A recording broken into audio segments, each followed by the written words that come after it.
नाज़रीन आदाब व तस्लीमात, आप देख रहे हैं उर्दू चैनल। मैं हूं आपका मेज़बान मुहतशिम एहतिशाम। आज की बड़ी और अफसोसनाक खबर नौगाम पुलिस स्टेशन धमाके से जुड़ी हुई है, जिसने पूरे जम्मू कश्मीर को सदमे में मुब्तला कर दिया है।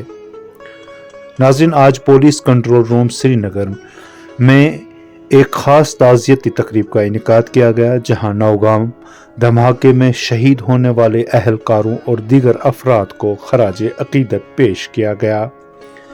तकरीब में lieutenant governor Manoj Sinha, DGNIA, DGP Jammu व कश्मीर प्रभात सिंह और सीनियर आर्मी व पुलिस ऑफिसरान की बड़ी तादाद ने शिरकत की।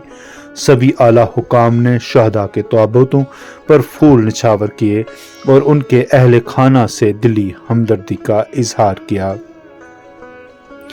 याद रहे, नौगाम पुलिस स्टेशन में पेश आने वाले इस अलमनाक धमाके में 9 अफराद जाँ बहक हुए, जिनमें FSL टीम के 3 माहिरीन, 2 रेवेन्यू ऑफिसरान, 2 फोटोग्राफर और 1 SIA ऑफिसर और 1 दर्जी शामिल था, जबकि 27 पुलिस अहलकार और मुतअद्दिद शहरी जख्मी हुए।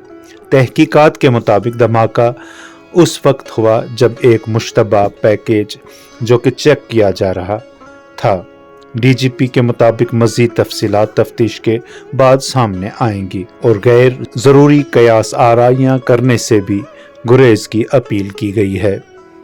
तकरीब के दौरान लेफ्टिनेंट गवर्नर मनोज सिन्हा ने कहा कि शहदा की कुर्बानी हमेशा याद रखी जाएगी। सरकार मुतासरा खानदानों के साथ हर कदम पर खड़ी है। जिम्मेदारों के खिलाफ सख्त कार्रवाई की जाएगी।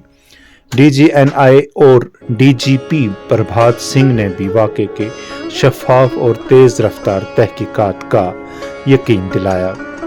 नाज़रीन, नौगाम धमाका सिर्फ एक हादसा नहीं था, ये उन बहादुर अहलकारों की कुर्बानियों की याद दहानी है जो हर लम्हा हमारी हिफाजत में मसरूफ़ रहते हैं। अल्लाह तमाम शहदा के दर्जात बुलंद फरमाए और ज़ख्मियों को जल्द सेहत अता करे। अगर आप इस खबर के ताज़ा तरीन अपडेट्स चाहते हैं तो चैनल सब्सक्राइब करें, वीडियोस को लाइक करें और शेयर करना ना भूलें। मैं हूँ मुहतशिम एहतिशाम, इजाज़त चाहूँगा। खुदा हाफिज़।